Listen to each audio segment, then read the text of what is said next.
Imagine a city where three of the world's largest religions all believe the same thing. That this city, specifically, is the center of the universe. Not metaphorically, not poetically, literally. You spend 3 days there. And then you realize something strange. A city that means everything to everyone somehow belongs to no one.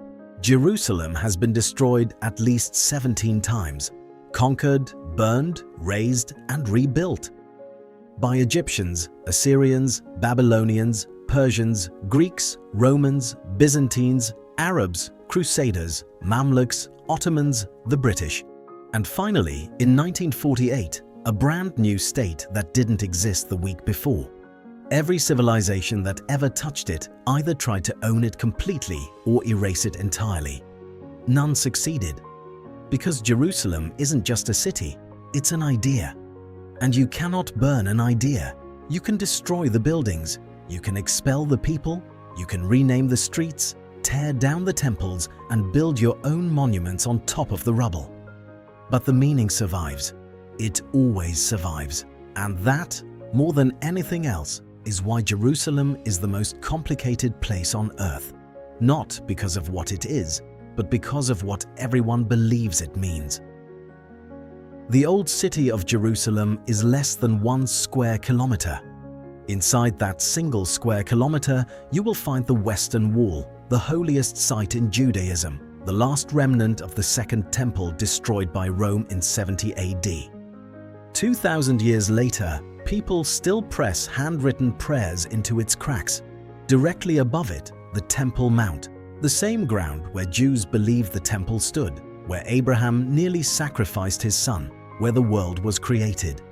Also, the site of Al-Aqsa Mosque, the third holiest site in Islam, and the Dome of the Rock, where Muslims believe the Prophet Muhammad ascended to heaven. 200 meters away, the Church of the Holy Sepulchre, built over the site where Christians believe Jesus was crucified, buried, and resurrected. All of this, 1 square kilometer. And the borders between these worlds are not lines on a map. They are invisible, they are felt. You cross them by turning a corner, by a change in sound, by who looks at you and how.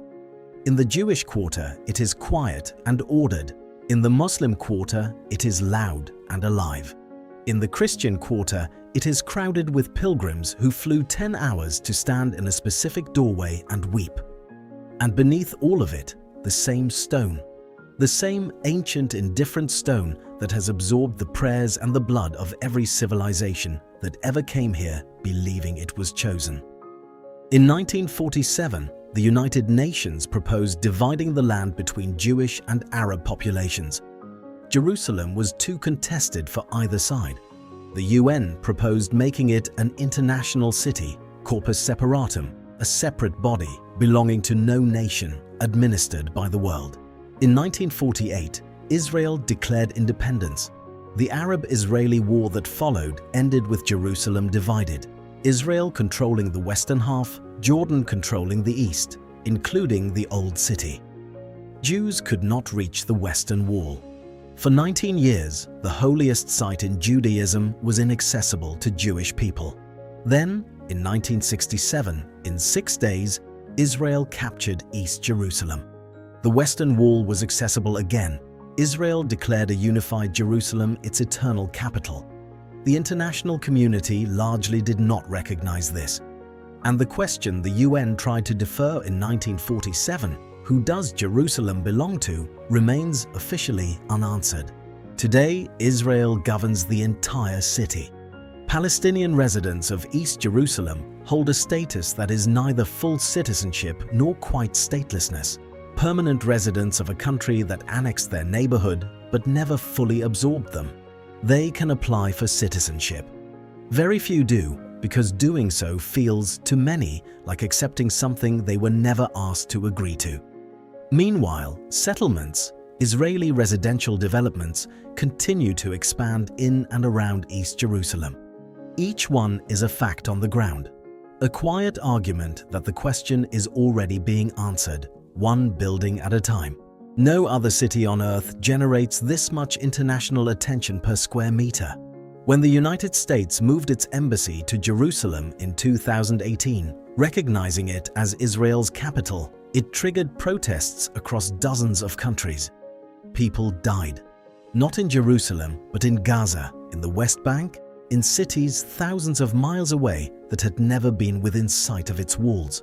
That is the specific power of Jerusalem. It is a pressure point for 2.4 billion Christians, 1.8 billion Muslims, and 15 million Jews, and by extension, for every government that answers to any of them. Every American president arrives in Jerusalem with a plan to solve it. They meet with Israeli leaders, Palestinian leaders. They shake hands in front of cameras. They talk about two states, final status negotiations, the right of return, the status of the holy sites. And then they leave. And Jerusalem remains exactly as it was. Because the honest truth, the one nobody in a position of power says clearly, is that there is no solution that gives everyone what they actually want. What Israel wants and what Palestinians want are not positions that can be split down the middle. What Jews, Muslims, and Christians each believe about this specific piece of land is not compatible with a shared calendar and a property line. The conflict isn't a misunderstanding. It isn't a negotiation waiting for the right terms. It is a collision of absolute convictions, and absolute convictions do not compromise. And yet, people live here. This is the thing that political coverage, UN resolutions, embassy relocations, and protest footage tend to obscure. Inside the most contested city on earth, there are people buying groceries, arguing with their children about homework, falling in love, getting old, sitting on rooftops in the evening, watching the light change over the dome of the rock, that impossible gold, and feeling, despite everything, that they are home. A Jewish woman who has lived in the same apartment in the Jewish quarter for 40 years. A Palestinian shopkeeper whose family has run the same store in the Muslim quarter for 5 generations. An Armenian priest who tends a church most tourists walk past without entering. None of them ask to be at the center of a geopolitical argument. None of them can leave it behind. Because the argument isn't about them exactly. It's about the ground beneath their feet. About what that ground means to people who have never stood on it.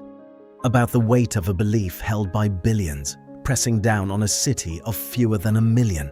There is no ending to this story. That's the honest thing to say, and almost no one says it.